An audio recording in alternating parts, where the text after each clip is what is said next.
Hello and welcome to the first ever Trackmania 2 Stadium Grand Prix race in the UF1R League, taking place at Monaco. The race will not count the championship points, as it's just really a test race. So just to mix things up, the grid is in reverse order, with the slowest at the front and the fastest at the back.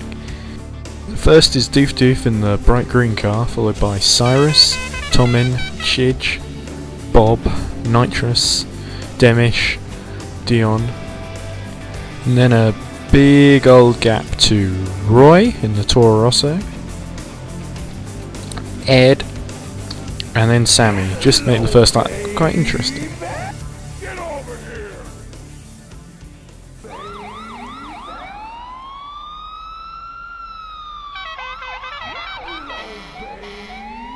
Lights out, away we go, and it looks like it's Tomin and Chidge who make the best start. Doof and Cyrus almost instantly losing the lead of the race as the pack heads up Beau Rivage on the approach to Casino. Roy, Sammy and Ed desperately scrapping it out. Here's the view from Cyrus. Very cautious from Ben. That's let Cyrus back through. They're still all bunched up as they blast through Mirabeau and approach the hairpin.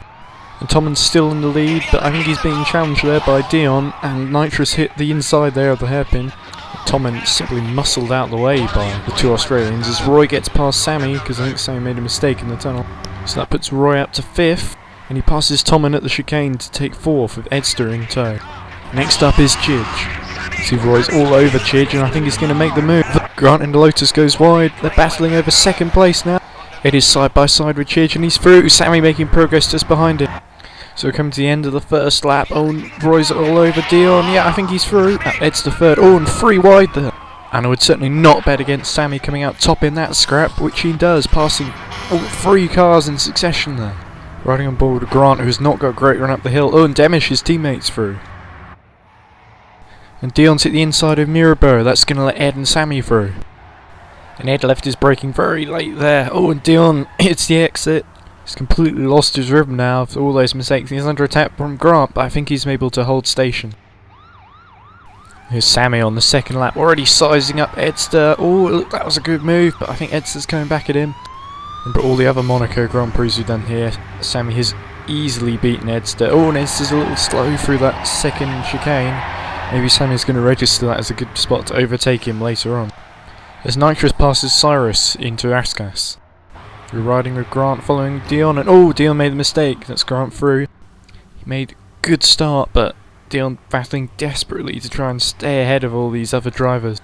Chidge has passed him, and now Tomin's trying to attack him. Heart in mouth stuff, all 4 cars right together on the circuit. Nitrous is right behind Tomin now. I think he's sizing him up for a pass. There they are right together. I think he's done it. And Sammy close behind Edster. He can't let Roy get away. Oh, and that was a good pass. Sammy identified he was weak through there, and he knew that was where he needed to attack. Dion must have made another mistake because he's now behind Tomin and Nitrous. Oh, but he's just got back for past Tom. Now riding on board with Ed as he challenges Sammy for 2nd place. These 3 are really starting to pull away from the pack now. Don't think he's going to find a way through this lap though. Dion and Chidge still fighting for position, but you sense that the fight up front is a little bit more important. In no disrespect, but this is shaping up to be an absolutely awesome fight between these 3. Roy desperately trying to hold on for what could be his first Monaco Grand Prix victory against Sammy, the man who's won almost every Monaco Grand Prix race ever since. And look, he's closing dramatically up here. Roy gets some air over the crest, and that gives Sammy an opportunity maybe to try and cut down the inside. Side by side, neither driver willing to give way. They dive into the hairpin. Who turns in first? It looks like it's Sammy. Roy goes a little wide, but he won't give up that easily. Tries to dive down the inside, but Sammy's got a much tighter line through Portier. They go through the tunnel, but who's going to get the best braking for the chicane? Sammy brakes a little early, that allows Roy to close up a bit. He had that one covered though, I think. Now is Sammy going to go and control this? Oh no, he hit the wall there. Perhaps Sammy's getting a little caught up by some of the braking points. You can't take quite as many risks because the cars handle slightly differently on TM2 Stadium. Look, there's all 3 of them right together. You can see how one little mistake could easily decide this race. Ooh, and looks like Sammy got a bit too much air there, and that's allowed Roy to close up. Oh, he's really pushing it to the limit here. And Roy's not going to let him get away this time. Let's see what he does into the hairpin. Ah, nice stuff. He took that almost perfectly. This is going to give him the run he needs into Portier. Edster closing up. He loves the fact that these 2 are fighting. As long as they hold each other up, then that gives him a chance. And I think Sammy might have a good run on him here. It's going to be really tight. Who's going to be bravest into Sandivort? Ooh, I think it's Sammy. Oh, Roy made a big mistake there because Ed's through too. Sammy leads him into the chicane. Oh, and I think he tapped it slightly. That puts Ed in the lead. That was his strategy, trying to bide his time. But that was the easy bit. Let's see how he can... Oh! Lifting the rear wheel up there, but he somehow manages to save it. Roy defending from a ferocious Sammy, but I'm not sure it's going to be enough. Here they go into the final corner. Oh, he hits it. And now the hunter has become the hunted. So this is where we're going to see maybe just how good Edster is, to see how long he can hold up Sammy. But this is Sammy's track. He literally owns the place. Been a few laps now, and Edster doing an excellent job. Oh, a little curb bug there from Sammy, and that's allowed Roy to attack into Anthony Nodes. Once again, it's neck and neck between these two as they pass over the start-finish line. Sammy's slightly behind going into Sandivort, but coming out just ahead. Oh, and Sammy pushing way too hard there. Could it be that he's feeling the pressure? So I think sizing up a move here into Raskas. Is it going to work out? Oh, not quite. And Roy just making that Toro Rosso as wide as is physically possible. But if Ed's weak corner is the second chicane at Swimming Pool, then Roy's is Sandivort. Let's see how brave he is into here. Oh, that was tight, but it's worked out. Sammy on a roll, and he's now caught up to Edster. A little bumpy there, but he's just been inching closer for the past half a dozen laps or so. And as Roy drops ever further back, this is turning from a 3-horse race into just a 2-1. How long will it be before Sammy finds a way past? Oh, maybe not that long because Edster brakes a little too hard there and Sammy's through. I need to try and keep him honest as Edster. Oh, I think he may have slightly tagged the inside there because Edster's got a great run. Yeah, he's back past. Uncharacteristic from Sammy to make so many mistakes. Oh, but look, he's pushing so hard there. Sammy really fired up at the moment. He's angry that he's made these mistakes. He wants that first place back. And now they're closing on Ed's bogey corner. What's Sammy going to try and do? Dive down the inside? But Ed's going to try and outbrake him into Raskas. Tense stuff. Is Sammy going to try and find another way through? Oh, yes he does. Anthony knows Edster holds the brake a little too long. It's another mistake from Sammy. This time he hit the exit of the tunnel. Is Edster too far back maybe to try and move? Let's see, here we go. Oh, I think he dived a little too deep there.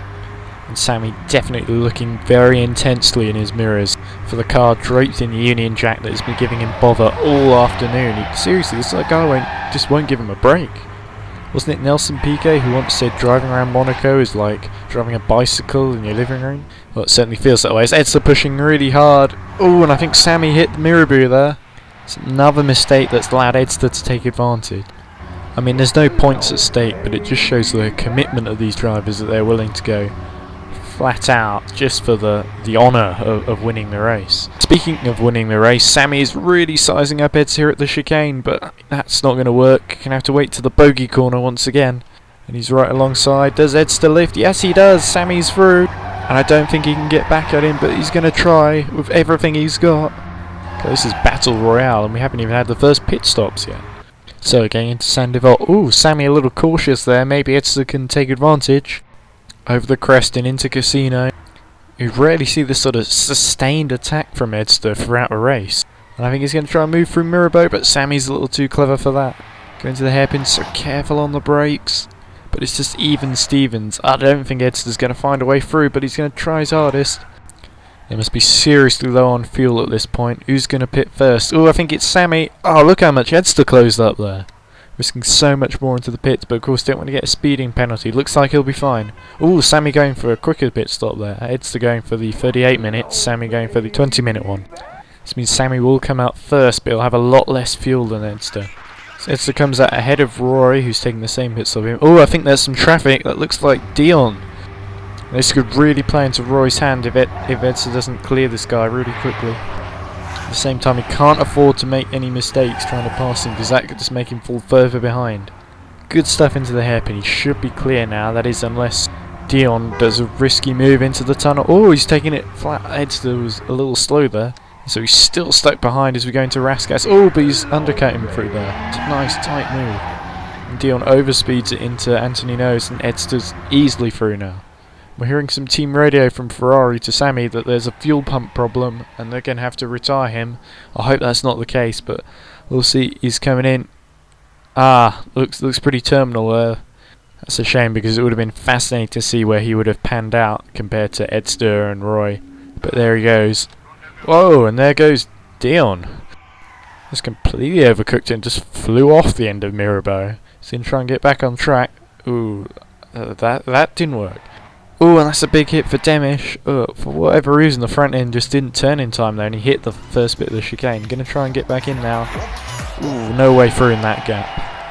And Edster just increases his lead over Roy. It's over 30 seconds now. He takes a comfortable and well-deserved victory. Him, Roy, Sammy, they all put on a great show.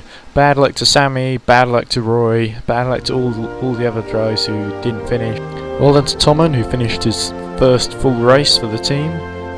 Hopefully we can finalise plans for a proper full season on TM2 Stadium. If you're interested in signing up or just checking it out, come to ultimatef1racing.com. We've got a snazzy new forum for you to check out. So take care and hope to see you on track again soon.